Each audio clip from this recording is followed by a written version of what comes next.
Hello students. तो आज हम लोग पढ़ने वाले हैं डी फार्मा फर्स्ट ईयर के सिलेबस के बारे में कि इसमें कौन कौन सा सब्जेक्ट है, कौन कौन सा टॉपिक इम्पॉर्टेंट है। तो इसमें 5 चैप्टर हैं। पहला है आपका फार्मास्यूटिक्स, और दूसरा है फार्मास्यूटिकल केमिस्ट्री, और तीसरा है फार्माकोग्नोसी, और चौथा है human anatomy and physiology, and पाँचवा है आपका सोशल फार्मेसी।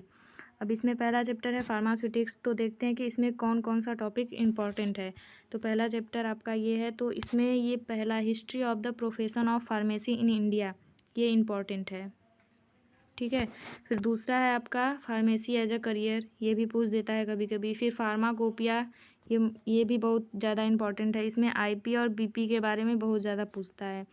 और ये silence feature of Indian pharmacopoeia, इसके बारे में भी पूछता है। फिर दूसरा चैप्टर है आपका पैकेजिंग मटेरियल, तो इसमें आपका टाइप पूछता है। फिर उसके बाद एडवांटेज डिसएडवांटेज कभी कभी पूछ देता है। फिर ग्लास पैकेजिंग के बारे में, प्लास्टिक, फिर रबर, इन तीनों के बारे में अक्सर कर पूछता है। फिर तीसरा चैप्टर है आपका फार्मास्यूटिकल एड। अब इसमें है ऑर्गेनोलेप्टिक, इसमें colouring, flavouring and sweetening agent के बारे में पूछता है। फिर प्रिजर्वेटिव, इसमें जो सबसे इम्पॉर्टेंट है वो प्रिजर्वेटिव है। इसका डिफिनीसन और इसके टाइप, एग्जाम्पल और इसके यूज़, ये सब पूछता है। फिर चौथा है आपका यूनिट ऑपरेशन। अब इसमें आपको क्या क्या पढ़ना है? Size reduction, size separation, mixing, filtration, drawing, extraction. तो साइज रिडक्शन में क्या क्या पढ़ना है? 2 दिया है, हैमर मिल और बाल मिल, तो ये दोनों इम्पॉर्टेंट है। फिर उसके बाद साइज सेपरेशन में है पाउडर का क्लासिफिकेशन है आईपी के अकॉर्डिंग। फिर साइक्लोन सेपरेटर है। फिर सीव और उसके स्टैंडर्ड के बारे में दिया गया है, तो ये सब इम्पॉर्टेंट है। फिर उसका मिक्सिंग के बारे में क्या क्या दिया है? डबल कोन ब्लेंडर, टरबाइन मिक्सर, ये सब इम्पॉर्टेंट है। इसको आप अच्छे से तैयार कर लीजिएगा। फिर उसके बाद है फिल्टरेशन, इसमें थ्योरी है, तो आप उसको अच्छे से पढ़ लीजिएगा। फिर उसके बाद ये मेम्ब्रेन फिल्टर, ये दोनों के बारे में पूछता है। Membrane filter and sintered glass filter. फिर उसके बाद है ड्राइंग, अब इसमें ये ज़्यादा पूछता है। ठीक है। फिर उसके बाद है एक्सट्रैक्शन, अब इसमें इसका डिफिनीसन और इसके क्लासिफिकेशन, मेथड और इसका एप्लीकेशन, मतलब इसके यूज़ क्या क्या हैं उसके बारे में पूछता है, ये भी इम्पॉर्टेंट है। फिर उसके बाद है टैबलेट, अब इसके बारे में ये चैप्टर ही बहुत इम्पॉर्टेंट है, 5वां चैप्टर। ठीक है। तो इसको आप अच्छे से पूरा पढ़ लीजिएगा। इसमें टैबलेट है, ये कोटेड अनकोटेड, फिर उसके बाद modified tablet, sustain release tablet, extended release, fast dissolving, multi layered, ये सब इम्पॉर्टेंट है। फिर उसके बाद है capsule, hard and soft gelatin capsule, ये दोनों के बारे में पढ़ लीजिएगा। फिर उसके बाद लिक्विड ओरल प्रिपरेशन, तो इसमें है solution, syrup, elixir, emulsion, suspension, dry powder for reconstitution. तो इसमें आपका एलिक्सर, इमल्सन और सस्पेंशन, और ये बहुत इम्पॉर्टेंट है। उसके बाद टॉपिकल प्रिपरेशन, तो इसमें दिया गया है ointment, cream, paste, gel, liniment and lotion, suppositories and pessaries. तो इसमें क्या क्या इम्पोर्टेंट है? ऑइंटमेंट है, फिर उसके बाद लिनीमेंट है, सपोजिट्री है। ठीक है। तो ये सब इम्पोर्टेंट है। तो अब आपका अगला है पाउडर्स एंड ग्रेन्यूल्स, तो इसमें ये इम्पोर्टेंट है डस्टिंग पाउडर और ये इफरवेसेंट ग्रेन्यूल्स, इसके बारे में पढ़ लीजिएगा। फिर स्टेराइल फार्मूलेशन, तो इसमें कौन कौन सा है? इंजेक्शन है, आई ड्रॉप है और आई ऑइंटमेंट है, तो इसके बारे में भी अच्छे से पढ़ लीजिएगा। फिर उसके बाद इम्यूनोलॉजिकल प्रोडक्ट, तो इसमें sera, vaccine, toxoid and their manufacturing method, मतलब इसमें इसके बारे में भी पढ़ना है और इसके मैन्युफैक्चर के बारे में भी पढ़ना है, तो ये भी इम्पॉर्टेंट है। इसमें सीरा और वैक्सीन ज़्यादातर पूछता है। और 6वां चैप्टर है आपका basic structure, layout, sections and activities of pharmaceutical manufacturing plant. तो इसमें आपका कौन कौन सा टॉपिक ज़्यादा पूछता है, तो ये है quality control and quality assurance. इसका डिफिनीसन पूछ देता है। फिर उसके बाद good manufacturing practice, current good manufacturing practice ये पूछ देता है। और फिर ये 7वां चैप्टर, इसमें क्या पढ़ना है, नोवेल ड्रग डिलीवरी सिस्टम। तो इसका इंट्रोडक्शन, फिर इसके बाद classification, novel drug delivery system को कितने भागों में क्लासिफाई किया गया है, फिर उसके एग्जांपल्स, एडवांटेज एंड चैलेंजेस। तो इतना पढ़ना है। फिर उसके बाद है आपका अगला चैप्टर फार्मास्यूटिकल केमिस्ट्री। तो देखते हैं उसमें क्या क्या पढ़ना है।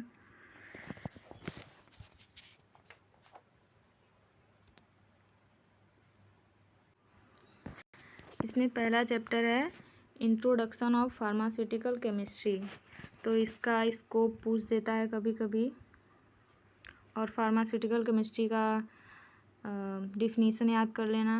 फिर सोर्स एंड टाइप ऑफ इरार्स में एक्यूरेसी और ये सिग्निफिकेंट फिगर्स। इसके बाद है इम्प्योरिटीज़ इन फार्मास्यूटिकल्स। तो ये भी पूछता है आपका, इसको भी अच्छे से याद कर लेना। और इसमें लिमिट टेस्ट, और लिमिट टेस्ट किसका किसका पूछता है, क्लोराइड का, सल्फेट, आयरन, हैवी मेटल्स, इन सब का याद कर लेना। फिर दूसरा चैप्टर है आपका वैल्यूमेट्रिक एनालिसिस। अब इसमें क्या क्या इम्पोर्टेंट है, तो इसमें एसिड बेस टाइट्रेशन और ये नॉन इक्वस टाइट्रेशन।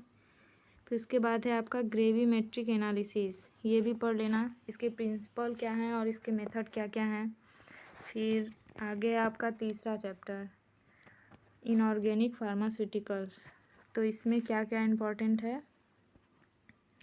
तो इसमें हिमेटिनिक्स, फिर उसके बाद है ये टॉपिकल एजेंट, डेंटल प्रोडक्ट, इसमें एंटासिड पूछ देता है कभी कभी,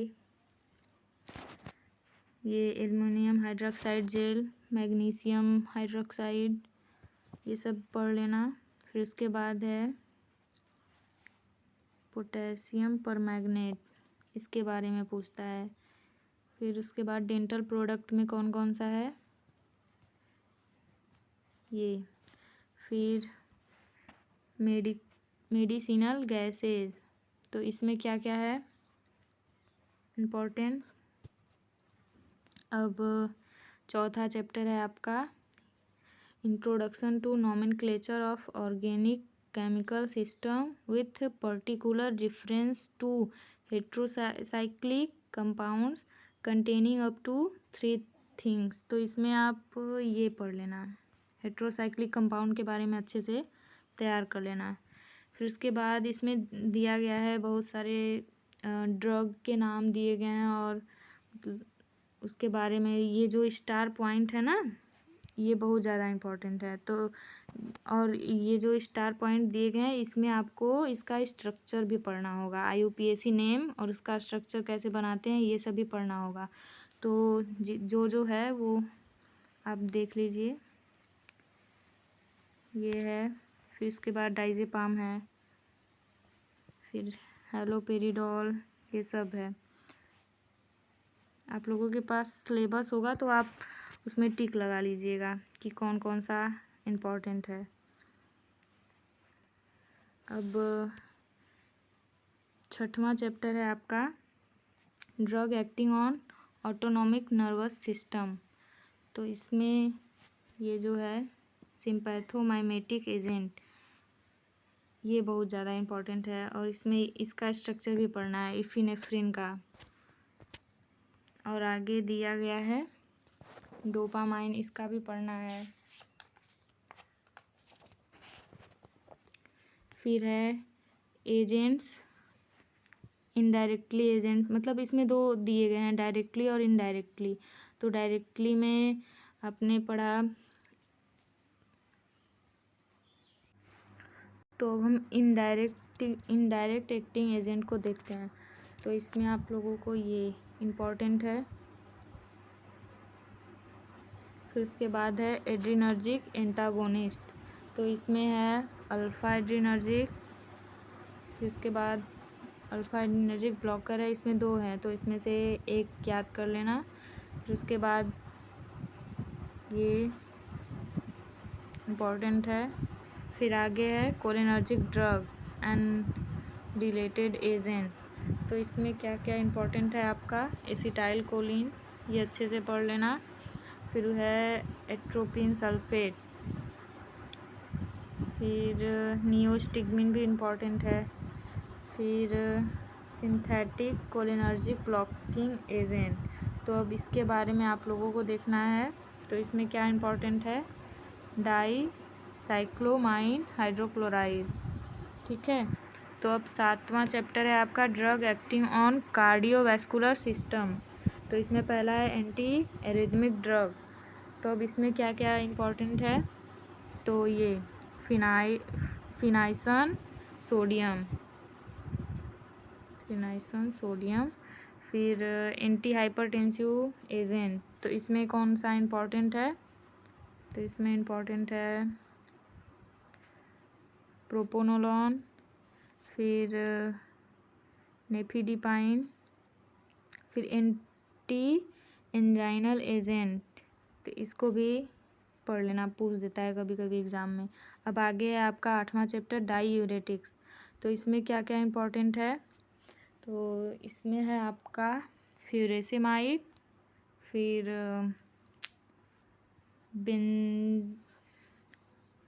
बेंजथायाजाइड, फिर उसके बाद आपका हाइपोग्लाइसेमिक एजेंट। तो उसमें क्या क्या है, इंसुलिन के बारे में पूछ देता है। फिर मेटफार्मिन, ग्लीबेंक्लामाइड। अब चैप्टर नंबर 10। तो इसमें अब क्या क्या है, analgesic and anti inflammatory agent. तो इसमें आपका कौन कौन सा इम्पोर्टेंट है जो एग्ज़ाम में आपके बार बार पूछता है, तो मॉर्फिन एनालॉग, नारकोटिक एनालॉग। फिर इसके बाद non steroidal anti inflammatory agent में आपका है एस्पिरिन, आइबुप्रोफेन, पैरासीटामॉल।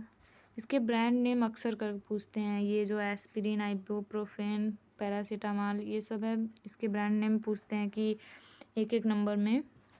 फिर उसके बाद है एंटी इन्फेक्टिव एजेंट। तो इसमें पहला है एंटी फंगल एजेंट। तो इसमें कौन कौन सा इम्पोर्टेंट है, कीटोकोनाजोल, फिर है फ्लूकोनाजोल, ये दोनों इम्पोर्टेंट हैं।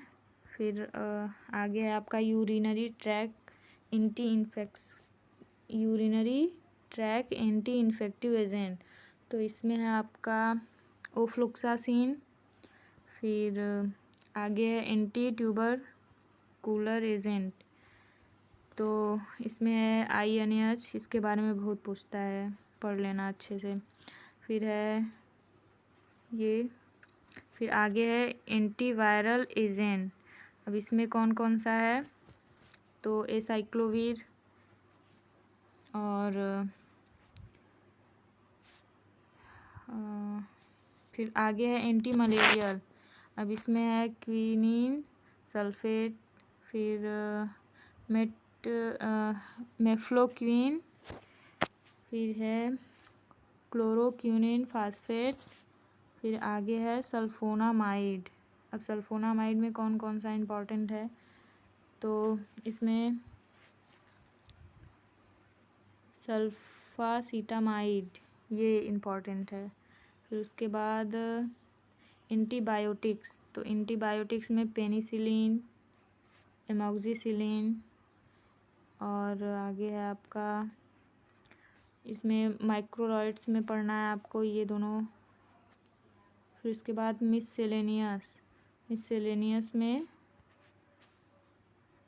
क्लोरम फेनिकॉल, ये इम्पोर्टेंट है आपका। फिर आगे है 13वां चैप्टर एंटी नियोप्लास्टिक एजेंट। तो इसमें क्या क्या इम्पोर्टेंट है आपका, तो इसमें है साइक्लोफास्फामाइड, फिर फ्लूरोयूरेसिल और है सिप्लाटीन, बस इतना इम्पोर्टेंट है। अब तीसरा सब्जेक्ट है आपका फार्माकोग्नोसी। तो देखिए फार्माकोग्नोसी में क्या क्या पढ़ना है। फार्माकोग्नोसी सब्जेक्ट जो है उसमें आपको जो 5 चैप्टर है उसी के बारे में बहुत अच्छे से पढ़ना है और वहीं से क्वेश्चन बहुत ज़्यादा देता है।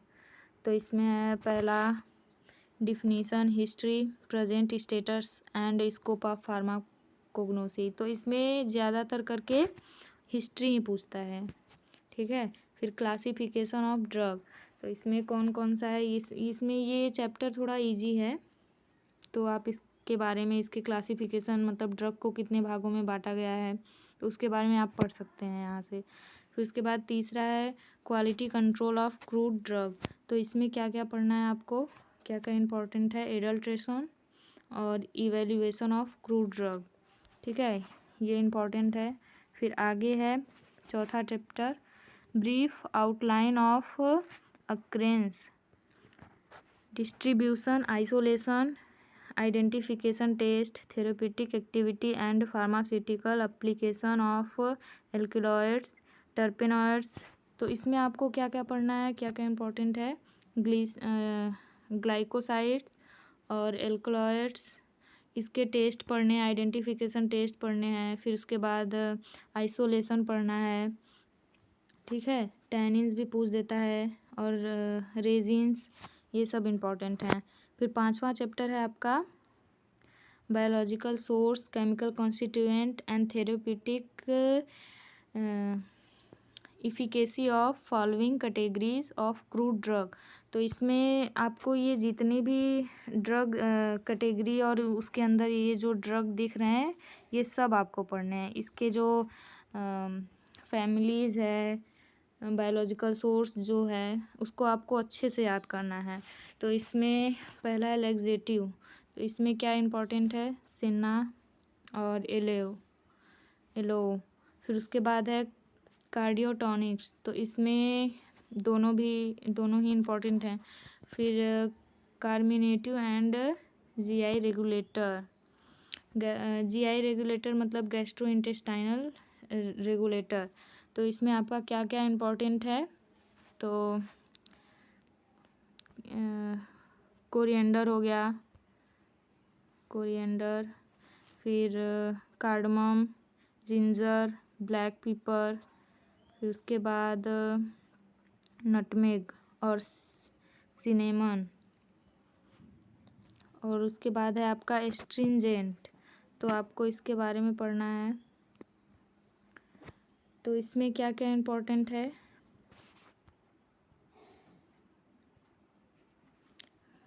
माइरोबालम, ब्लैक कैटेचू, तो इसमें ये दोनों इम्पोर्टेंट हैं, ठीक है।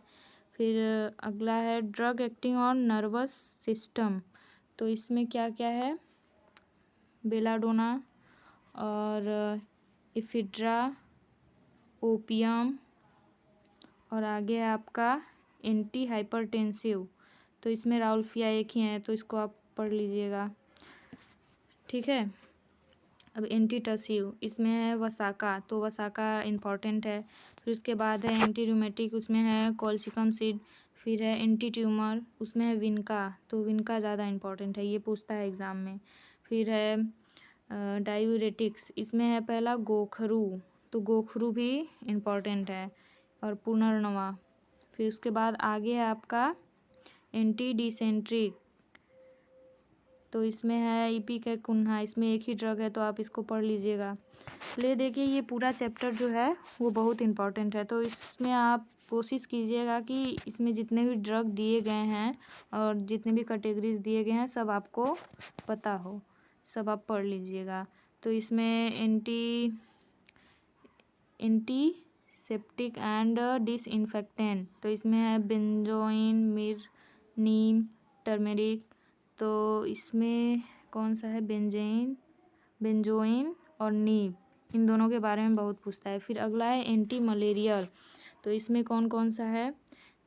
सिंकोना, इसमें सिंकोना ज़्यादा पूछता है। फिर है ऑक्सीटोसिक, तो इसमें इर्गोट है, ये भी इम्पॉर्टेंट है। विटामिन्स, इसमें है cod liver oil and shark liver oil, तो इसमें दोनों इम्पॉर्टेंट है, दोनों पूछता है एग्ज़ाम में। और अगला है एंजाइम, तो इसमें क्या इम्पॉर्टेंट है? तो इसमें पूछता है पैनक्रिएटिन के बारे में, ठीक है। फिर फार्मास्यूटिकल एड, तो इसमें क्या क्या है? क्योलिन है, फिर उसके बाद बीज वैक्स, फिर ट्रेगाकैंथ, फिर है अगर, फिर ये गौरगम, ये सब इम्पॉर्टेंट हैं। फिर है मिससेलेनियस में है कुछ ड्रग, उनके बारे में आप पढ़ लीजिएगा। इसमें है अश्वगंधा के बारे में ज़्यादा पूछता है, अश्वगंधा और गुगुल। फिर छठवां चैप्टर है आपका plant fibre used as surgical dressing, तो इसमें क्या इम्पोर्टेंट है, कौन सा टॉपिक? तो इसमें पूछ देता है कॉटन के बारे में और इसके रीजनरेटेड फाइबर्स के बारे में। फिर उसके बाद सूचर के बारे में पूछता है, ये इम्पॉर्टेंट है, इसको पढ़ लेना, ठीक है।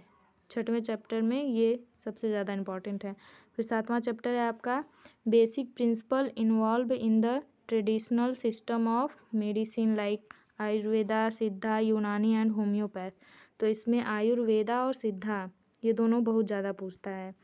और फिर है आपका method of preparation of Ayurvedic formulation like arishta, asava, gutika, तेल, इसको तेल बोलते हैं। फिर चूर्ण, लेहया एंड भस्मा, तो इसमें लेहया और भस्मा के बारे में ज़्यादा पूछता है, ठीक है। और एरिस्ता के बारे में कभी कभी पूछ देता है। अब आगे है आपका आठवां chapter role of medicinal and aromatic plant in national economy and their export potential, तो इसके बारे में आप पढ़ लेना, ये चैप्टर उतना इम्पॉर्टेंट नहीं है। फिर है आगे है हर्ब्स एज हेल्थ फूड, तो इसमें दिया गया है क्या क्या इम्पोर्टेंट है इसमें। तो इसमें है प्रोबायोटिक, प्रीबायोटिक, फिर उसके बाद dietary fibres, omega 3 fatty acid, ठीक है। फिर उसके बाद है गार्लिक के बारे में पूछता है। फिर 10वां चैप्टर है इंट्रोडक्शन टू हर्ब फार्मूलेशन, तो इसमें बस एक आध प्रश्न आता है कि हर्बल फार्मूलेशन का इंट्रोडक्शन दीजिए, तो ये उतना इम्पोर्टेंट है नहीं, लेकिन पढ़ लीजिएगा। फिर 11वां है हर्बल कॉस्मेटिक्स, तो इसमें से क्वेश्चन आते हैं। तो इसमें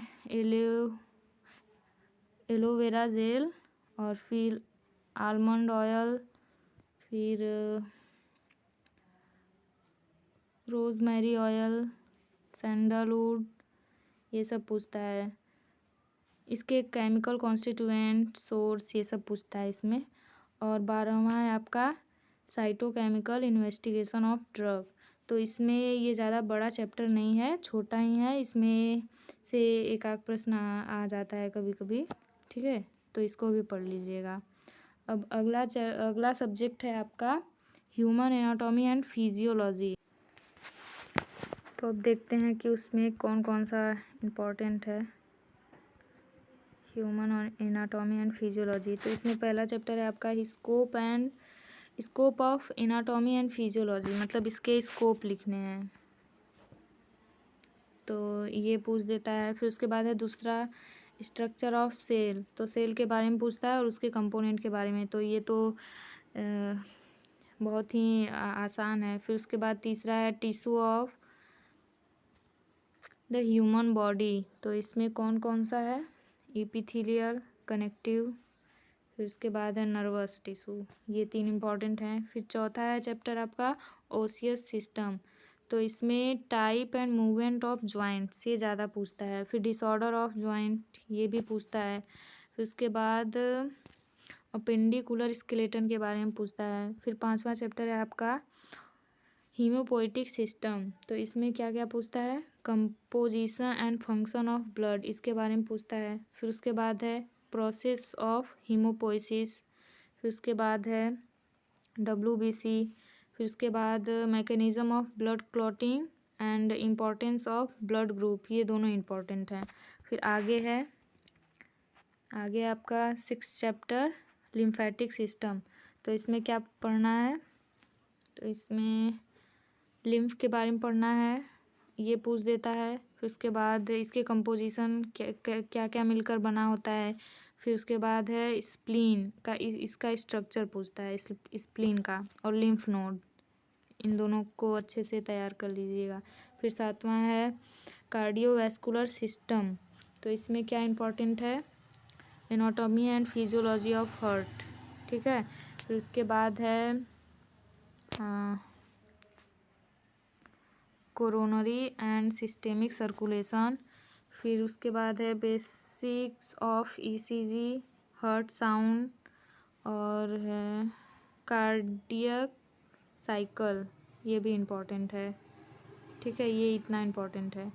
फिर उसके बाद है ब्लड प्रेशर के बारे में पूछता है एंड इस रेगुलेशन। उसके बाद है आपका 8वां चैप्टर रिस्पायरेटरी सिस्टम। तो इसमें आपको anatomy of respiratory organ and their function, तो लंग्स के बारे में पूछ देता है। फिर उसके बाद है मैकेनिज्म ऑफ रिस्पायरेशन ये इम्पोर्टेंट है। फिर रिस्पायरेटरी वॉल्यूम इसके बारे में पूछता है। फिर 9वां चैप्टर है आपका डाइजेस्टिव सिस्टम। तो इसमें क्या है,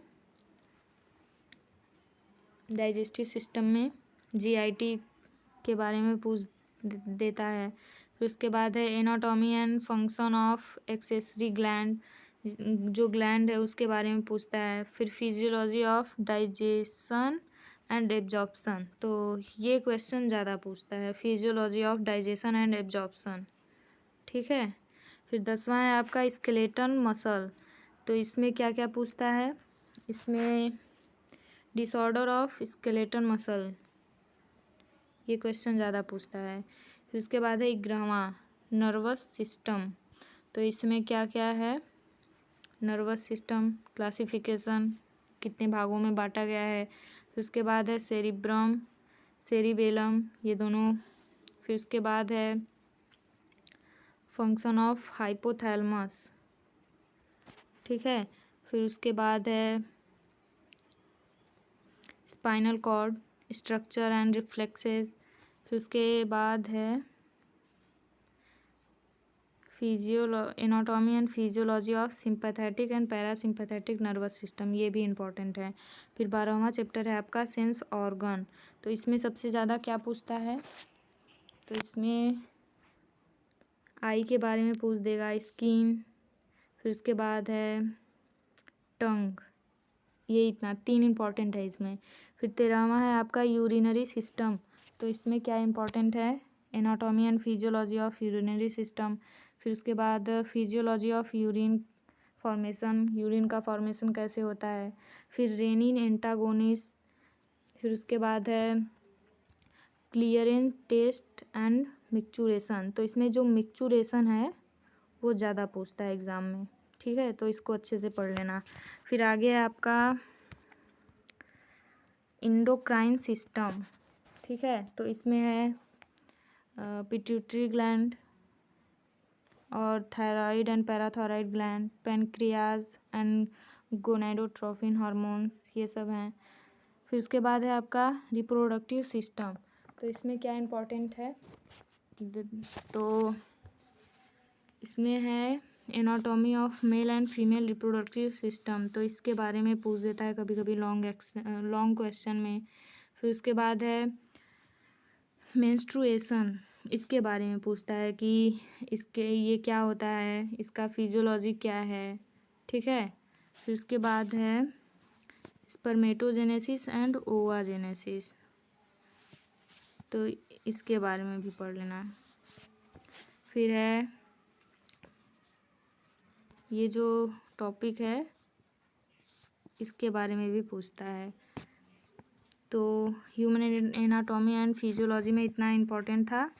अब आपका लास्ट चैप्टर है सोशल फार्मेसी। तो सोशल फार्मेसी में क्या क्या तो देखिए सोशल फार्मेसी में आपका क्या क्या इम्पोर्टेंट है। तो इसमें पहला chapter introduction to social pharmacy. तो इसमें आपका पूछता है कॉन्सेप्ट ऑफ हेल्थ, ठीक है। फिर उसके बाद है dimension, determination and health indicator. फिर उसके बाद है आपका नेशनल हेल्थ मिशन के बारे में पूछ देता है। फिर उसके बाद introduction to millennium development goals, तो इसके बारे में भी पूछता है। फिर उसके बाद FIP डेवलपमेंट गोल्स, ये भी पूछता है। फिर आपका दूसरा चैप्टर है preventive health care, role of pharmacist in the following. तो इसमें आपका पूछता है पहला डेमोग्राफी एंड फैमिली प्लानिंग। फिर दूसरा है आपका ब्रेस्ट फीडिंग के बारे में। फिर उसके बाद है immunity, type of immunity and immunisation. फिर उसके बाद है आपका वाटर पोल्यूशन, इसके बारे में पूछता है। फिर उसके बाद है इन्वायरमेंटल पोल्यूशन। फिर एयर पोल्यूशन के बारे में भी पूछ देता है। फिर उसके बाद है इसमें ये टॉपिक इम्पोर्टेंट है, ठीक है। अब तीसरा चैप्टर है आपका न्यूट्रिशन एंड हेल्थ। तो इसमें क्या क्या इम्पोर्टेंट है, micronutrients and macro and micro, ये दोनों इम्पोर्टेंट हैं। पूछ लेता है कि इसमें क्या डिफरेंस होता है। फिर उसके बाद है आपका importance of water and fibres in diet. फिर उसके बाद है बैलेंस डाइट। फिर उसके बाद है फोर्टिफिकेशन ऑफ फूड, ये पूछ देता है एग्ज़ाम में। फिर उसके बाद है एडल्ट्रेशन ऑफ फूड। फिर उसके बाद है आर्टिफिशियल राइपिंग।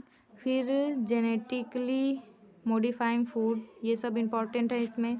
फिर उसके बाद है dietary supplements, nutrition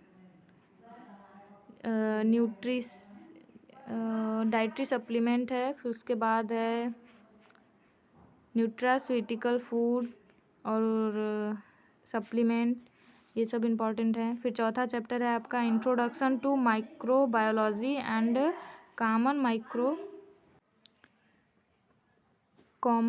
micro organism. तो इसमें आपका ये इपिडीमियोलॉजी इम्पॉर्टेंट है। इसमें कौन कौन सा है, इपिडेमिक, पैंडेमिक, इंडेमिक, ये तीनों इम्पॉर्टेंट है। फिर इंक्यूबेशन पीरियड, ये इम्पॉर्टेंट है।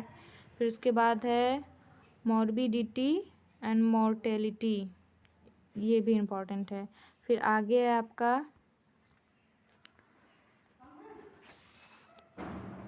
इसके बारे में पढ़ना है आपको एवियन फ्लू, सार्स, कोविड-19, MERS, और फिर उसके बाद है इबोला, ट्यूबरकुलोसिस। फिर उसके बाद है इंटेस्टाइनल इन्फेक्शन। तो इसमें क्या क्या पढ़ना है, वायरल हेपेटाइटिस, फिर एक्यूट डायरियल डिजीज़। फिर उसके बाद है अमीबियासिस, ठीक है, अमीबियासिस। फिर है वार्म इन्फेक्शन, और उसके बाद है आपका डेंगू, मलेरिया इसमें इम्पोर्टेंट है। फिर चिकनगुनिया। फिर आगे है आपका सरफेस इन्फेक्शन। तो इसमें क्या क्या है, टिटनेस और लिप्रोसी। फिर आगे है STD एंड HIV। तो इसमें ये दोनों इम्पोर्टेंट हैं, ठीक है। फिर पांचवा चैप्टर है आपका introduction to health system and all ongoing national health programme. तो इसमें क्या क्या इम्पोर्टेंट है आपका, कौन कौन सा, तो ये नेशनल हेल्थ प्रोग्राम्स, तो इसमें क्या in India their objective function, और मतलब जितने भी प्रोग्राम हैं उनके ऑब्जेक्टिव क्या हैं, उनके फंक्शंस क्या क्या हैं, तो उसके बारे में आपको पढ़ना है। एंड इसमें फार्मासिस्ट का क्या रोल है, ठीक है। तो रोल कभी कभी पूछ देता है कि फार्मासिस्ट का रोल बताइए नेशनल हेल्थ प्रोग्राम में। फिर छठवां चैप्टर है आपका फार्माको